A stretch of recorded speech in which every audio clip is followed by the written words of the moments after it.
Hello बच्चों, आज की इस क्लास में हम फैक्टराइजेशन के कुछ क्वेश्चंस को सॉल्व करने का प्रयास करेंगे। ये क्वेश्चंस हैं जो अधिकांश बच्चों को थोड़ा डिफ़िकल्ट लगेंगे, कुछ बच्चों को डिफ़िकल्ट नहीं लगेंगे, लेकिन मेरा मानना है कि अधिकांश बच्चों को ये डिफ़िकल्ट लगेंगे। तो फैक्टराइजेशन के ऊपर मैंने 4 या 5 वीडियोस बनाई थी। उसमें मैंने आपको टिप्स बताए थे कि आप किसी क्वेश्चंस को कैसे समझ सकते हैं और कैसे सॉल्व कर सकते हैं। तो अभी हम जो क्वेश्चंस करेंगे वो सभी क्वेश्चंस हैं ट्राइनोमियल के ऑफ सेकेंड डिग्री। जैसे ये क्वेश्चन है 10x² + 3x - 27 is a trinomial, क्योंकि इसमें 3 टर्म्स हैं और x की पावर 2 है, तो that is it is a trinomial of second degree. तो ऐसे क्वेश्चंस को हम स्प्लिटिंग मेथड से हल करेंगे।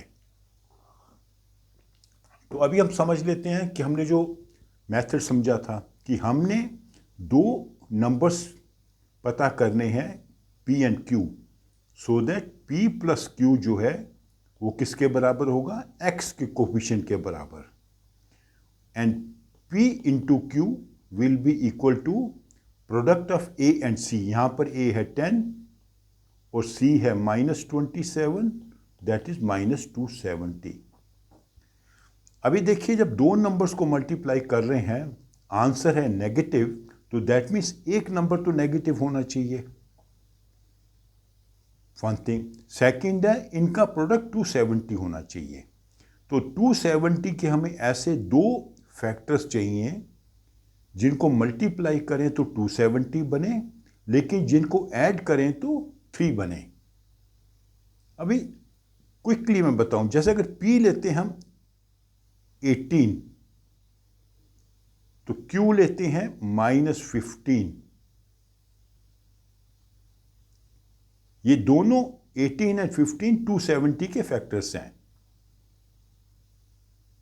ओके, अगर हम p और q को ऐड करेंगे तो दैट मीन्स 18 में हम ऐड कर रहे हैं -15, तो आंसर आ गया 3।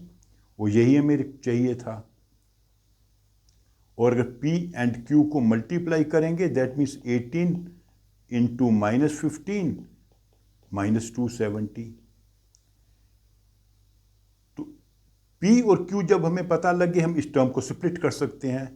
अब हमारी पॉलिनोमियल है 10x² + 3x - 27। इसको हम करेंगे 10x², इस टर्म को स्प्लिट करेंगे 18x - 15x - 27।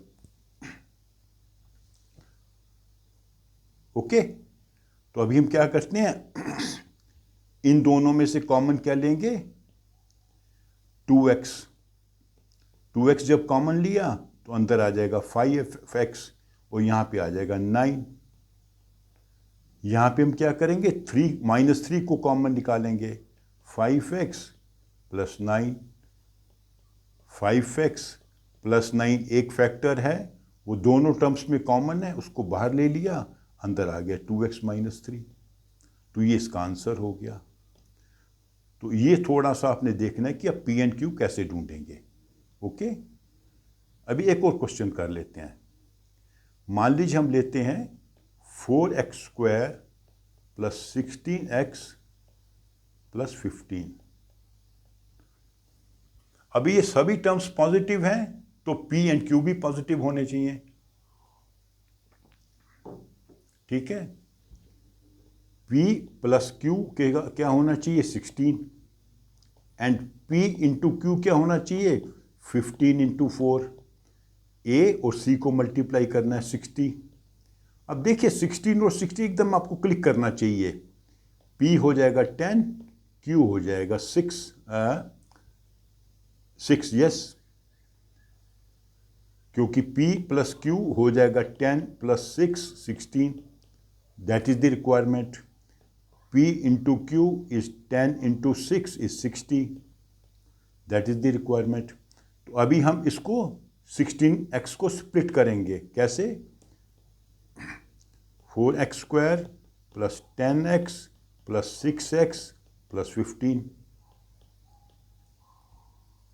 ठीक है, तो इसके आगे के स्टेप जो हैं आप खुद करिए, इसका आंसर आएगा 2x+5 इंटू 2x+3। तो बीच के स्टेप्स आप खुद लिखिए। एक और डिफिकल्ट क्वेश्चन कर लेते हैं। ये 4 टर्म्स का लेते हैं हम। x² प्लस 2x, सॉरी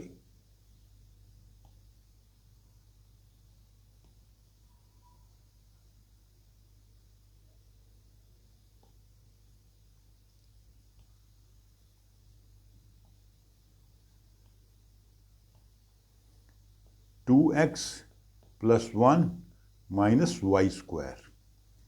तो अभी देखिए, जब 4 टर्म्स होती हैं तो हम क्या करते हैं, दो दो की ग्रुपिंग करते हैं जनरली। लेकिन यहाँ पे दो दो की ग्रुपिंग करने से हम कुछ सॉल्व नहीं कर पाएंगे। अगर इसकी ग्रुपिंग करते हैं हमारा कोई आंसर नहीं बनेगा। अगर हम x²+1 और 2x माइनस y² की ग्रुपिंग करते हैं तभी भी नहीं बनेगा। लेकिन अगर आप थोड़ा सा ध्यान से देखें तो ये 3 टर्म्स जो हैं ये आपको कुछ हिंट देंगी। x²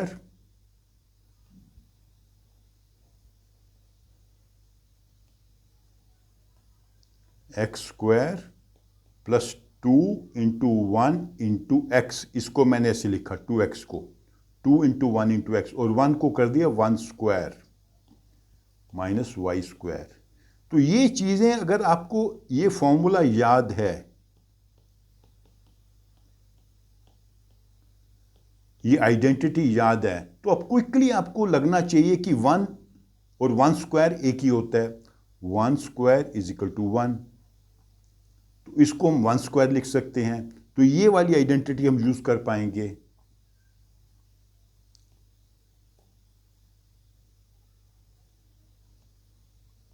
तो ये देखिए, इसमें x² plus 2 into 1 into x plus 1², that is a² plus 2ab plus b², that means a plus b whole square, that means x plus 1। यहां पर a है x और b है 1 माइनस y²। हमने ये आइडेंटिटी यूजिंग आइडेंटिटी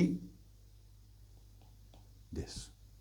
अभी देखिए, ये डिफरेंस ऑफ 2 स्क्वायर्स है, तो आपको एकदम माइंड में स्ट्राइक करना चाहिए कि ये वाली आइडेंटिटी हम यूज कर पाएंगे।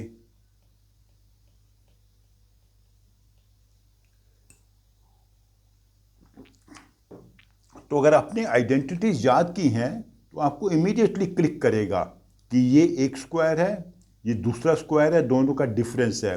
So it is almost like this identity, जहां पर a क्या है x+1 और b क्या है y। ये पूरी टर्म जो है a है, ये पूरी टर्म जो है y है। तो इसका आंसर क्या होता है, a plus b into a minus y, that means x+1 plus y and x+1 minus y। तो इसको ओपन कर लेते हैं, x+1 plus y, x+1 minus y। तो जनरली हम ऐसे लिखते हैं x+y+1, वेरिएबल्स हम पहले लिखते हैं x minus y+1।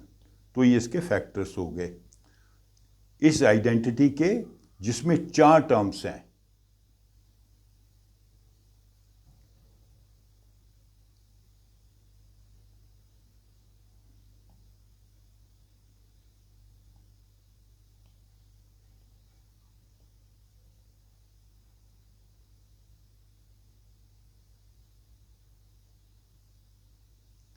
Sorry, identity polynomial है। तो इस पॉलिनोमियल में 4 टर्म्स हैं, इसको हमने 2 स्टेप में सॉल्व किया। ये हमेशा याद रखना, जब आपको 4 टर्म्स दी होंगी पॉलिनोमियल में और जिनमें पावर्स 2 हो, तो आपको जनरली 2 स्टेप में करना पड़ेगा इसको। एक स्टेप में आपको a plus b whole square या a minus b whole square की आइडेंटिटी यूज करनी होगी।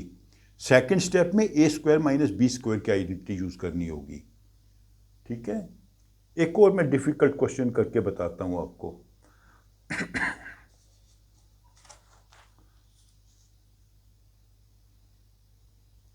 क्वेश्चन लेते हैं हम x² माइनस 2x माइनस 8। तो हमारा p प्लस क्यू क्या होगा? -2, ये वाला जो कोफिशिएंट है, एंड p इंटू क्या होगा? -8 इंटू 1, इसका कोफिशिएंट 1 है, दैट इज -8। ठीक है, अभी आप सोचिए, दो नंबर्स हमारे पास होने चाहिए जिनको मल्टीप्लाई करें तो बने -8 और जिनको ऐड करें तो बने -2। तो 8 के तो दो ही फैक्टर होते हैं, 4 इंटू 2। तो अगर हम कहेंगे p is -4 and q is 2, तो हमारा आंसर बन जाएगा, क्योंकि जब p प्लस q को ऐड करेंगे, दैट इज -4 में जब 2 को ऐड करेंगे तो बनेगा -2।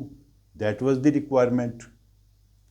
और p और q को मल्टीप्लाई करेंगे, मतलब -4 को 2 से मल्टीप्लाई करेंगे तो बनेगा -8, वो रिक्वायरमेंट थी। तो अभी p आ गया, p हो गया हमारा -4, q हो गया +2। इसके आधार पे आप इसको स्प्लिट करिए और आंसर निकालिए। ठीक है, इसका आंसर क्या बनेगा? x + 2 into x - 4।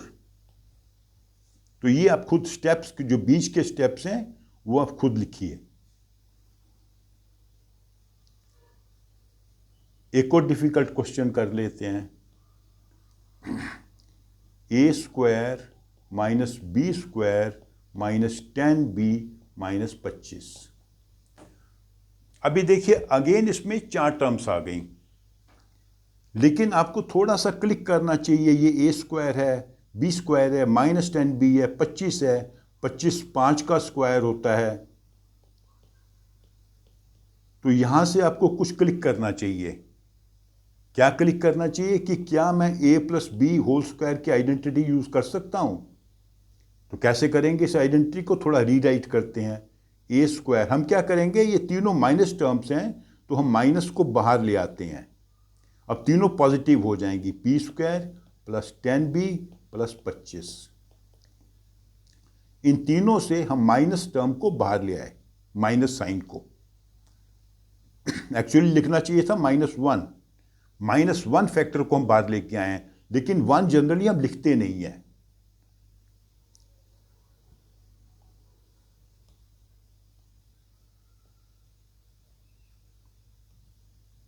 ठीक है, अभी नेक्स्ट स्टेप पे चलते हैं। a² माइनस, ये देखिए, b² + 2 इंटू 5 इंटू b + 5²।